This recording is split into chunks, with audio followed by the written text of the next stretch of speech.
Papá, no firmes nada. La voz de mi hija Lucía atravesó el teléfono como un cuchillo. Encontré los documentos. Te quieren declarar incapaz. Van a venderte la casa mientras estés en el hospital. Papá, no confíes en nadie. La llamada se cortó. Mis manos temblaban sobre las sábanas blancas de esa cama de hospital donde llevaba 3 días internado. Frente a mí, mi hijo mayor Sebastián sonreía con esa calma falsa que ahora reconocía como veneno. Traía papeles en la mano y una pluma. Solo falta tu firma, papá. Es para el seguro, nada más. Pero yo ya sabía, ya no era el viejo tonto que él creía. Hace una semana, Sebastián había llegado a mi casa con flores y preocupación pintada en el rostro. Papá, te ves mal. Creo que deberías hacerte unos estudios, yo te acompaño. Y yo, iluso, agradecí, porque cuando uno envejece lo que más duele no es el cuerpo que falla, es el silencio de los hijos. Y él apareció justo cuando más solo me sentía. Me internaron en una clínica privada en las afueras de Córdoba, Argentina. Dijeron que era rutina, que solo serían 2 días. Pero ya iban 3 y nadie hablaba de darme de alta. Las enfermeras me trataban como si no entendiera nada. Los médicos asentían a lo que Sebastián decía sin preguntarme a mí. Y de repente me di cuenta. No estaba ahí para curarme, estaba ahí para desaparecer. Mi nombre es Ernesto Fabián Morales. Tengo 74 años, soy viudo, padre de 3 hijos y abuelo de 5 nietos. Fui maestro rural durante 40 años en las sierras de Córdoba. Enseñé a leer a generaciones enteras. Vi crecer pueblos donde antes solo había polvo. Nunca tuve lujos, pero siempre tuve dignidad. Y ahora, en esa cama fría, con el suero goteando en mi brazo y mi hijo esperando mi firma, entendí algo que duele más que cualquier enfermedad. A veces el peligro no viene de afuera, viene de quien lleva tu sangre. Antes de seguir con esta historia, necesito decir algo. Gracias por escucharme, gracias por darme este espacio para contar lo que viví, porque hay historias que no se pueden guardar, se pudren por dentro si no las sueltas. Y esta es una de esas. Todo empezó 6 meses después de que muriera mi esposa Clara. Yo estaba en esa casa grande y vacía, rodeado de fotos y recuerdos, tratando de aprender a vivir solo. Los hijos llamaban poco. Sebastián, el mayor, casi nunca. Lucía, la del medio, una vez por semana. Y el menor, Federico, vivía en España y apenas mandaba mensajes. Yo no les guardaba rencor. Entendía que tenían sus vidas. Pero dolía igual. Un domingo apareció Sebastián sin avisar. Traía empanadas y vino. Se sentó conmigo en la galería y me habló como hacía años no lo hacía. Me preguntó por mi salud, por los vecinos, por la jubilación. Hasta se acordó del nombre de mi perro viejo, Tango. Yo me sentí querido, me sentí importante. Al final de la tarde, cuando ya se iba, me dijo algo que debía haber desconfiado, pero no lo hice. Papá, tengo un amigo médico muy bueno. Te podría hacer un chequeo completo, sin costo. Total, a tu edad hay que cuidarse. Y yo acepté, porque uno a los 74 ya no está para rechazar cariño, aunque venga envuelto en mentira. Una semana después me pasó a buscar temprano. Me llevó a una clínica nueva, moderna, con pisos brillantes y olor a desinfectante. Me hicieron análisis, placas, electrocardiograma, todo normal, me dijeron. Pero el médico, un hombre de barba cuidada y voz suave, sugirió internarme 2 días para observación. Por precaución, don Ernesto, a su edad mejor prevenir. Sebastián insistió. Yo tenía miedo de molestar, de parecer débil, así que acepté otra vez.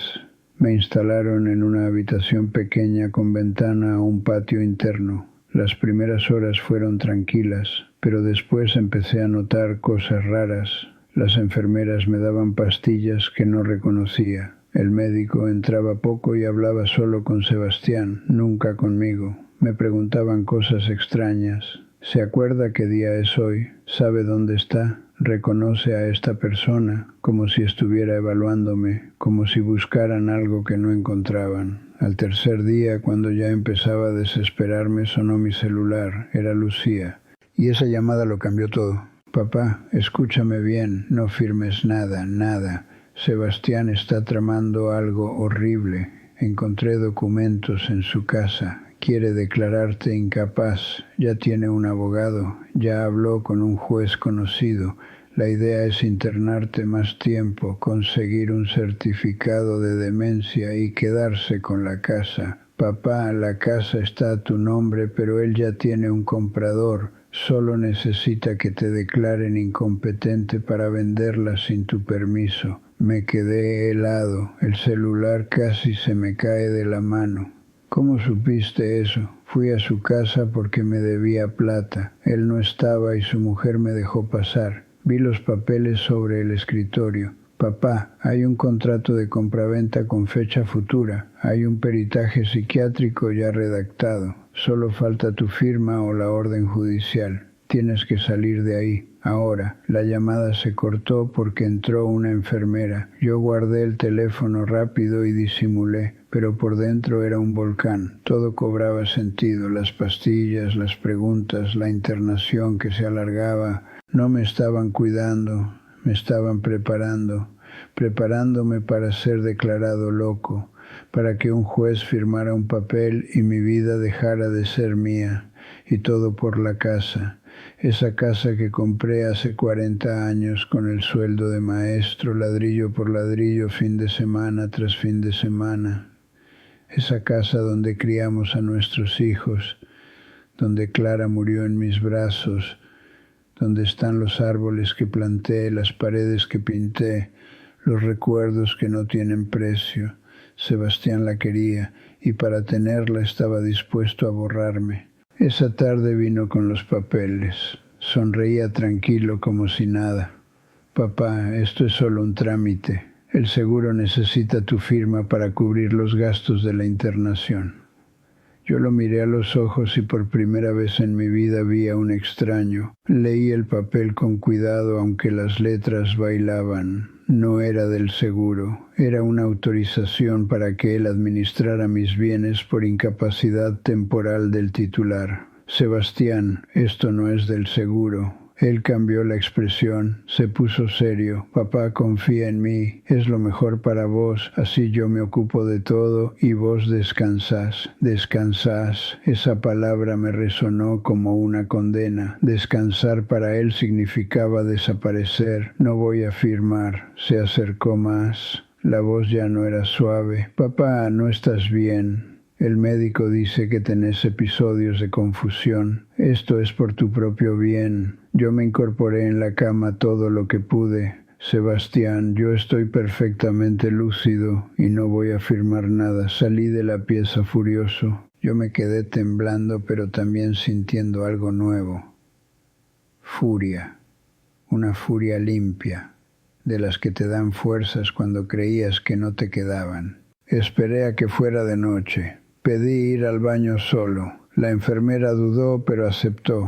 Entré, cerré con llave y llamé a Lucía desde el celular que había escondido en el bolsillo del pijama. Hija, necesito salir de acá. Ella no dudó. Dame 20 minutos. Voy para allá con Federico. Espera despierto. Cuando vinieron a buscarme al baño ya tenía un plan. Dije que me sentía mareado. Me acostaron. Apagaron la luz y yo esperé. A la medianoche escuché voces en el pasillo.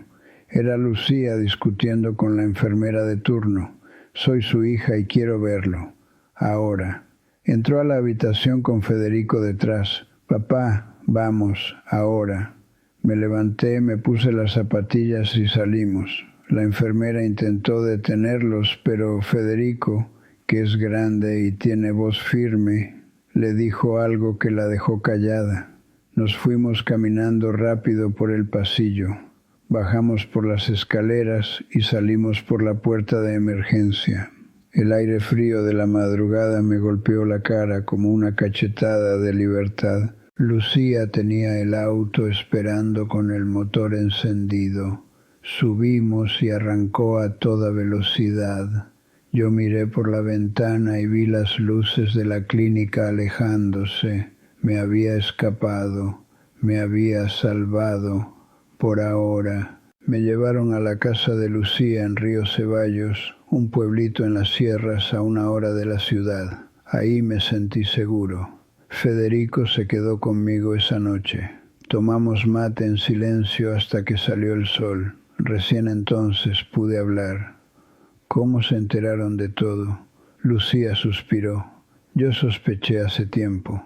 Sebastián nunca te visitaba y de repente aparecía con regalos, con atenciones. Eso no era normal. Fui a su casa para pedirle plata que me debía y ahí vi los papeles, contratos, correos con el abogado, todo. Me dio tanto asco que saqué fotos con el celular. Sacó el teléfono y me mostró. Ahí estaba todo. El contrato de venta de mi casa firmado por un tal doctor Lisandro Campos, comprador. El informe psiquiátrico falso donde decían que yo tenía demencia senil avanzada, firmado por el médico de la clínica, y lo peor, un intercambio de mensajes entre Sebastián y su abogado, donde hablaban de acelerar el proceso y asegurar la firma o la sentencia. Leí todo eso y sentí que el piso se abría bajo mis pies, mi propio hijo, el que llevaba mi apellido, el que yo crié,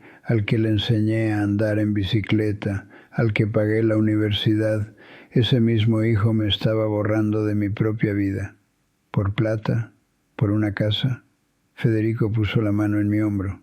Papá, esto no se queda así. Vamos a denunciarlo. Yo asentí, pero por dentro algo se había roto. Algo que no se pega con abogados ni con sentencias. La confianza, el amor de padre, eso ya estaba muerto. Al día siguiente fuimos a la comisaría. Lucía llevaba las fotos impresas. Yo llevaba mi documento y las ganas de que alguien me creyera. El oficial que nos atendió era un hombre joven de mirada seria. Escuchó todo sin interrumpir. Cuando terminé, agarró los papeles y dijo: «Esto es grave, don Ernesto. Esto es intento de estafa y abuso contra un adulto mayor. Voy a pasarlo al fiscal ahora mismo». Me sentí aliviado, pero también asustado, porque sabía que denunciar a Sebastián era romper para siempre. No había vuelta atrás. Esa misma tarde nos citaron en la fiscalía. Declaré durante 2 horas. Conté todo desde el principio. Las visitas falsas, la internación, las pastillas, los papeles, la llamada de Lucía. El fiscal, un hombre de pelo gris y anteojos gruesos, me escuchó con atención. Cuando terminé, me miró directo a los ojos y me dijo algo que nunca voy a olvidar. «Don Ernesto, usted está más lúcido que la mitad de la gente que pasa por acá, y lo que le hicieron es un delito. Vamos a investigar todo». Salí de ahí con un nudo en la garganta. No era alivio todavía. Era solo el principio de un camino largo, pero al menos ya no estaba solo. Los días siguientes fueron un torbellino. El fiscal ordenó allanar la casa de Sebastián. Secuestraron documentos, computadoras, celulares. También citaron al médico de la clínica y al abogado que había redactado los contratos. La noticia se filtró y llegó a los diarios locales. Docente jubilado denuncia a su hijo por intento de despojo. Algunos vecinos me llamaron para darme apoyo. Otros me miraban con lástima. Pero yo ya no me importaba lo que dijeran. Yo sabía la verdad. Y la verdad, aunque duela, siempre pesa menos que la mentira. Sebastián no dio señales de vida. No llamó, no mandó mensajes, nada. Su mujer, que siempre fue distante conmigo, tampoco apareció.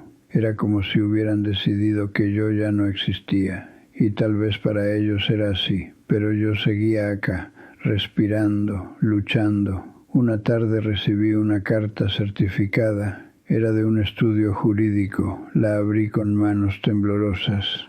Sebastián me demandaba por difamación. Decía que yo lo había acusado falsamente, que todo era un malentendido, que él solo quería ayudarme.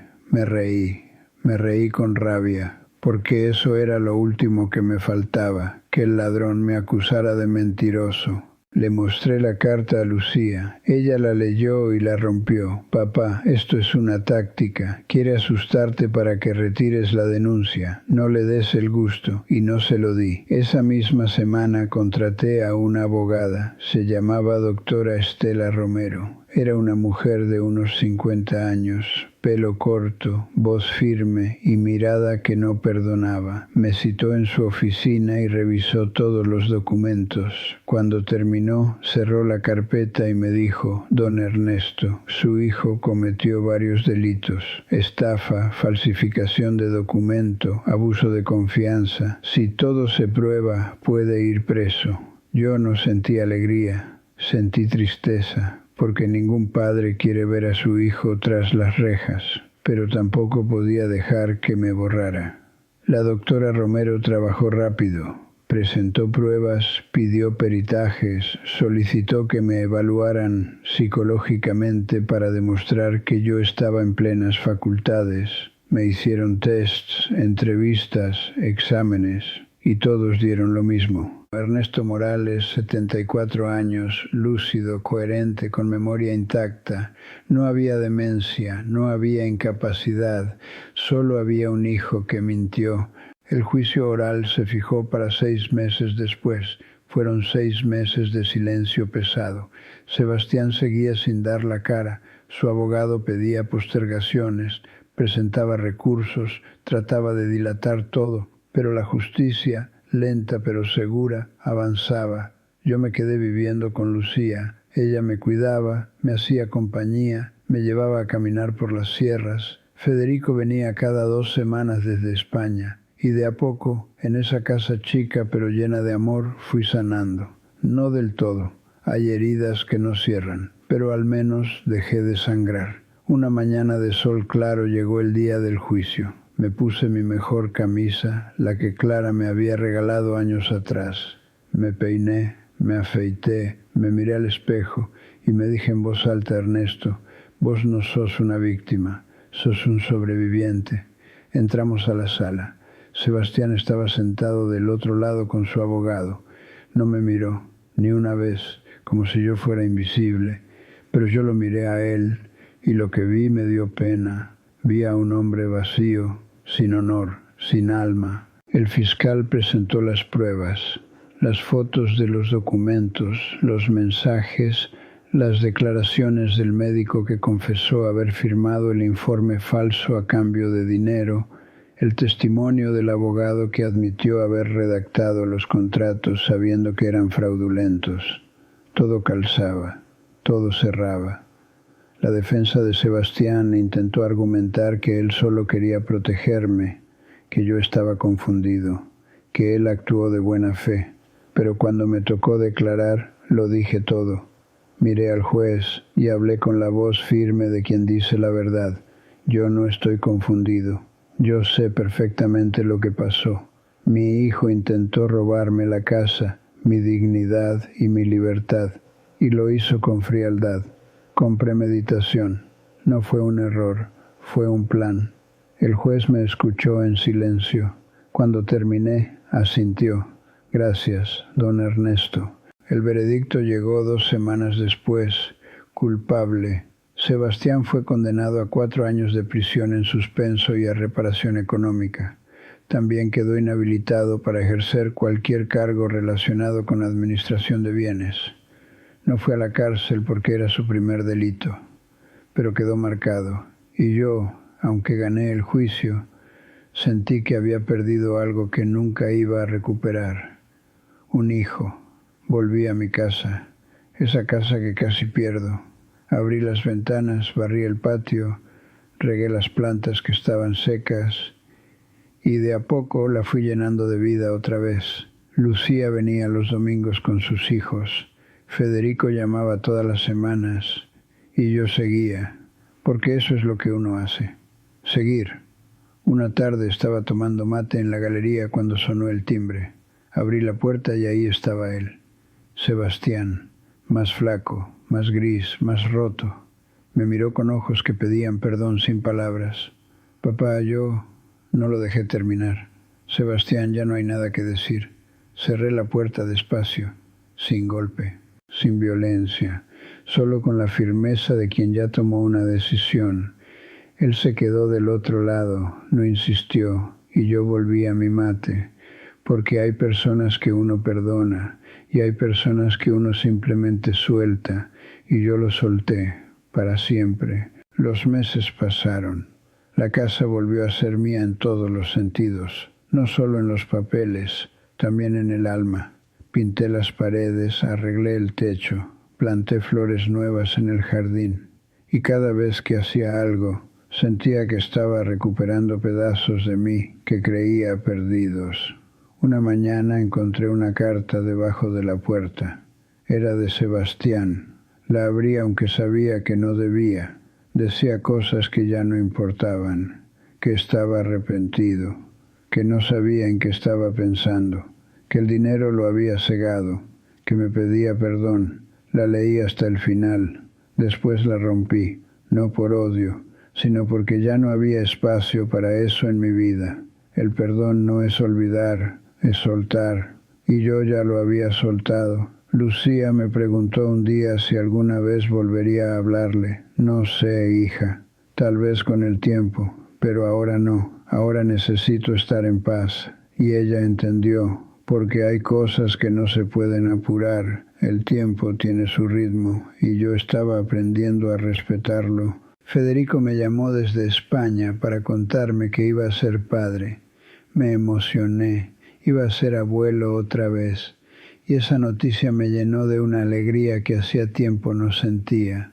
La vida seguía, a pesar de todo, seguía. Empecé a escribir, no sé bien por qué, tal vez porque necesitaba sacar todo lo que llevaba adentro. Compré un cuaderno y una virome. Y todas las noches, después de cenar, me sentaba en la galería y escribía. Escribí sobre Clara, sobre mis años de maestro, sobre los pueblos donde enseñé, sobre mis hijos cuando eran chicos, y también escribí sobre lo que pasó, sobre la traición, sobre el miedo, sobre la soledad de sentirse viejo y vulnerable, pero también escribí sobre la resistencia, sobre la fuerza que no sabía que tenía, sobre la dignidad que nadie me pudo quitar, y escribir me sanó más que cualquier terapia, más que cualquier juicio ganado. Escribir me devolvió la voz. Una tarde vino a visitarme don Héctor, un vecino de toda la vida. Se sentó conmigo a tomar mate y me dijo: Ernesto, escuché lo que pasó. Quiero que sepas que admiro tu coraje. No cualquiera se anima a enfrentar a un hijo. Yo no sé si fue coraje, Héctor. Creo que fue supervivencia. Él asintió. Bueno, a veces es lo mismo, me quedé pensando en eso. Tal vez tenía razón.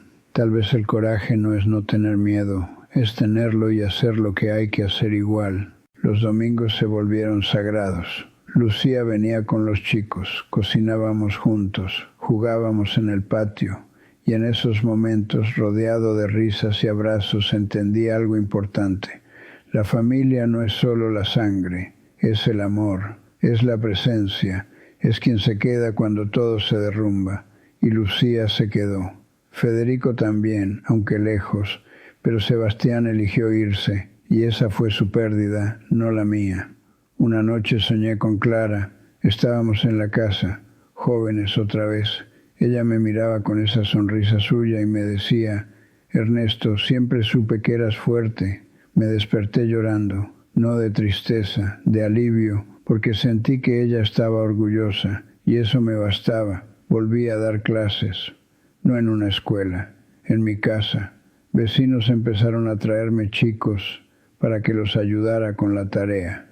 Yo aceptaba sin cobrar, solo por el placer de enseñar otra vez, de sentirme útil, de ver esos ojitos brillar cuando entendían algo nuevo, y así de a poco fui armando una nueva vida, diferente a la que tenía, más chica tal vez, pero más auténtica, más mía. Un día recibí una llamada de la doctora Romero. Don Ernesto, tengo noticias. Sebastián presentó un escrito pidiendo reducción de pena.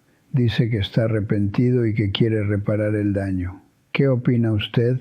Pensé un momento. Doctora, yo no quiero venganza. Si él realmente cambió, que lo demuestre con hechos, no con papeles.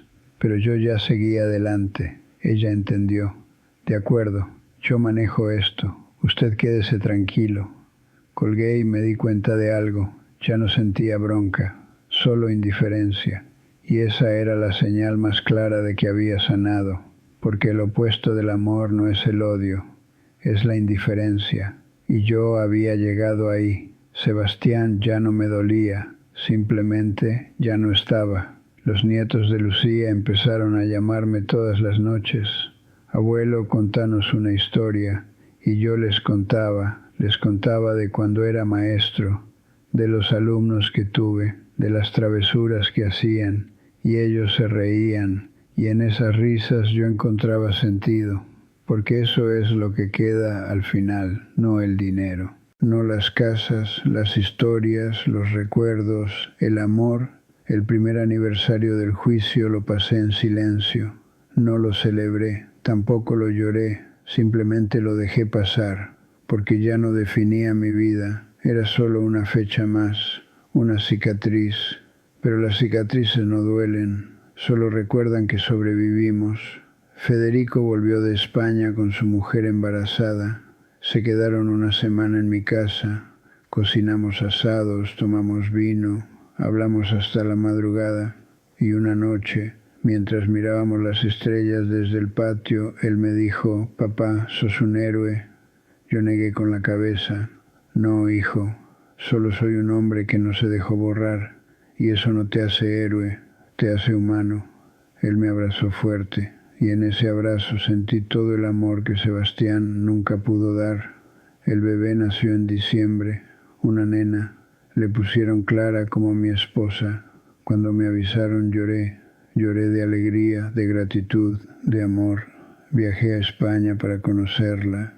Era pequeñita, perfecta, con los ojos de su bisabuela. La tuve en brazos y le susurré: «Clarita, vos no me vas a conocer en mis mejores años, pero te prometo que voy a estar siempre». Y cumplí esa promesa, volví cada 6 meses, y cada vez que la veía crecer sentía que la vida me estaba dando una segunda oportunidad, una oportunidad de ser el abuelo que siempre quise ser. La casa se llenó de fotos nuevas. Ya no solo estaban las viejas con Clara, ahora había fotos de Lucía, de Federico, de los nietos, de la bebé Clara, y cada foto era un recordatorio de que la vida sigue, de que el amor sigue, de que uno sigue. Sebastián intentó contactarme una vez más. Mandó una carta con su hija, mi nieta mayor. Ella tenía 17 años y vino sola. «Abuelo, papá me pidió que te diera esto». Le dije que no sé si era buena idea, pero él insistió. Agarré la carta, pero no la abrí. «Gracias, mi amor». «¿Cómo estás vos?» Hablamos de ella, de sus estudios, de sus sueños. Le hice el mejor mate que sabía hacer, y cuando se fue, la abracé fuerte. Ella no tenía la culpa de nada. Esa noche abrí la carta. Era más larga que la anterior. Sebastián escribía sobre su terapia, sobre cómo había tocado fondo, sobre cómo finalmente entendía lo que había hecho. Pedía perdón, otra vez, pero esta vez sonaba diferente, más real, más roto. La guardé, no la rompí, pero tampoco la contesté. Todavía no estaba listo, y tal vez nunca lo estaría, y estaba bien así, porque el perdón es un regalo que uno da cuando puede, no cuando le piden. Empecé a ir a un grupo de adultos mayores en el pueblo. Nos juntábamos los jueves a jugar a las cartas y tomar mate. Conocí a gente increíble, historias de vida que me partían el alma, y me di cuenta de algo. Todos tenemos batallas, todos tenemos cicatrices, y nadie llega a los 70 sin haber perdido algo, pero también todos tenemos la capacidad de elegir quedarse en el dolor o elegir seguir, y yo elegí seguir. Don Mario, un hombre de 82 años que había perdido a su esposa y a un hijo en un accidente, me dijo una vez: «Ernesto, La vida es una hija de puta, pero también es lo único que tenemos, así que hay que vivirla, carajo. Y me reí, porque tenía razón. Hay que vivirla con todo el dolor, con todas las traiciones, con todas las pérdidas, pero hay que vivirla, porque la alternativa es peor. La alternativa es morirse en vida, y yo no iba a darle ese gusto a nadie, mucho menos a Sebastián. El segundo aniversario del juicio lo pasé diferente. Organicé un asado en mi casa, invité a Lucía, a Federico, que justo estaba de visita, a los vecinos, a mis amigos del grupo de adultos mayores. Llenamos el patio de risas, de música, de vida, y en un momento, mientras miraba a toda esa gente que había elegido quedarse conmigo, sentí algo que no sentía hacía años. Paz, verdadera paz. Lucía se me acercó con una copa de vino en la mano. Papá, estoy orgullosa de vos. La abracé. Y yo de vos, hija. Gracias por no soltarme. Ella me miró con lágrimas en los ojos. Nunca te iba a soltar, papá.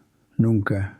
Esa noche, cuando todos se fueron y quedé solo limpiando, encontré una servilleta con algo escrito. Era de don Mario. Decía, los verdaderos hijos son los que se quedan, no los que nacen. La guardé en mi billetera y ahí sigue, como un recordatorio de que la familia se elige todos los días, con cada acción, con cada presencia, con cada abrazo, y yo había elegido bien. Sebastián no volvió a buscarme. Supe por mi nieta que se había mudado a otra provincia, que había empezado de nuevo, que su vida era más simple ahora.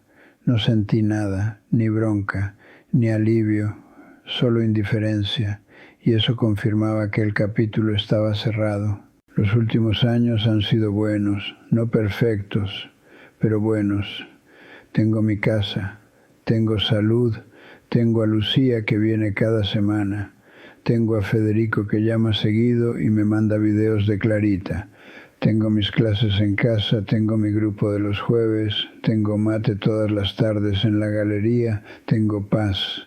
Y para alguien que casi pierde todo, eso es mucho. Ayer cumplí 77 años, hicieron una juntada sorpresa, torta, regalos, abrazos. Fue lindo. Cuando apagué las velitas, pedí un deseo. No lo voy a decir porque dicen que si lo decís no se cumple, pero tiene que ver con seguir acá, con seguir vivo, con seguir siendo yo, porque eso es lo que casi me quitan, mi identidad, mi autonomía, mi voz, pero no pudieron porque yo resistí, y la resistencia descubrí no es gritar, es no callarse, no es pelear, es no rendirse, no es odiar, es no olvidarse de quién sos, y yo nunca me olvidé. Por eso sigo acá, por eso sigo siendo Ernesto. Si alguien me pregunta hoy qué fue lo más difícil de todo esto, no diría la traición, diría aceptar que el hijo que yo crié ya no existe, que tal vez nunca existió de la forma que yo creía.